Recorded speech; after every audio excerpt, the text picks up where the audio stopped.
রাসূলুল্লাহ মুসলমান বকিল হইতে পারে বলে, হ্যাঁ বকিল হইতে পারবো মুসলমান, বকিল দৌলত আছে করছিত না, গরিব মিসকিনরে দিত না, খাইতো না। ইয়া রাসূলুল্লাহ মুসলমান বুজদিল, পুস্ত হিম্মত, হিম্মত নাই, দুর্বল, হ্যাঁ ইলে হইতে পারে বলে, হ্যাঁ হইতে পারে বলে। ইয়া রাসূলুল্লাহ মুসলমান যেন কি তা মানে মিসা মাত্রা বলে, না না মুসলমান কোনোদিন মিসা মাত্রা হইতে পারে না, মুমিন যে হে মিসা মাত্র নাই।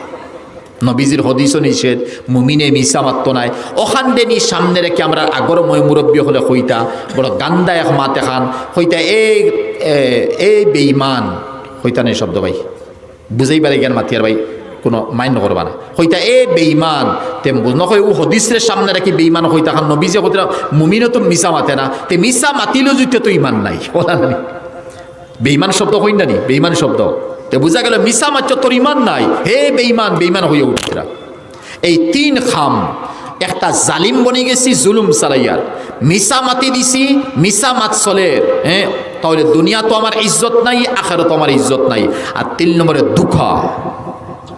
দুকা বুঝোয়ার নি, কত দুকা আমরা দেই, মাটি মিরাস লইয়া দুকা দেই, আগরের মাল লইয়া দুকা দেই, আতর মাল লইয়া দুকা দেই, লেনদেন লইয়া দুকা দেই,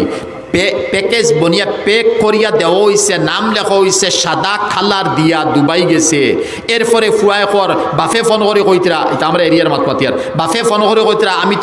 আমি তো গ্রিন কালারের পেক পাইছি বলে, আব্বা আমি তো ইলা দিছি না, 20 লাখ টাকার আতর দিছি, আমি সাদা পেক আছে নাম লেখা বলে, না রে বা ও দেখো মোবাইল দেখাইয়ার, ওই দেখো বলে ইস্তের কিতা করতাম, দিলাম তো আমানতদার মানুষ দেখি, নমাজি দিনদার দাঁড়িয়ালা টুফিয়ালা মানুষ দেখিয়া, হেরে জিকার করে বলে, বা বাত্তি যাইতা কিতা মাতিরা, আমি ওজাত মানুষ,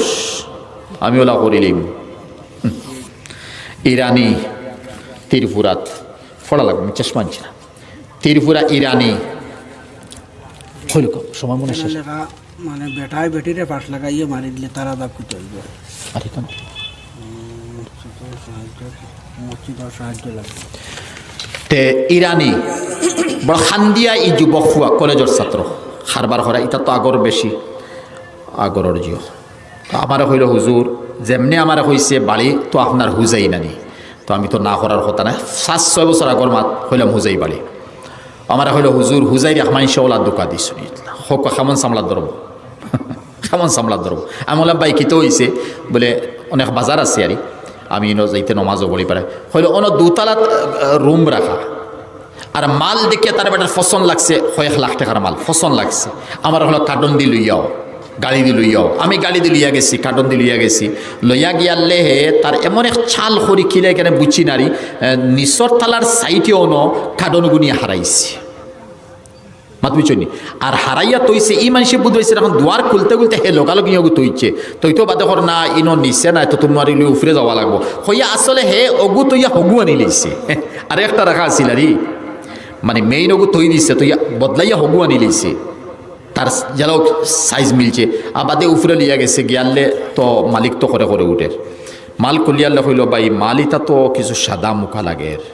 বলে না ভাই এটা কিতা মাতিলে ও আনছি ওজন দি, ও সাইয়া আনছি অত বালা, বলে ওই দেখো না মাল সাইয়া কর ভাই এটা তো মাল আমার নাই, বলে কিতা মাতিলে তোমার সামনে কার্টন আমি উপরে উঠিলাম, তোমার সামনে কার্টন লইয়া উপরে উঠিলাম, হায় দুঃখা, এত দুঃখা, মাত বুঝছেন ভাই হইবা না বলে আমি মনে খুব বালা মুত্ত কি ফরেজগার ভাই, তা হইয়ার আমার লাগি।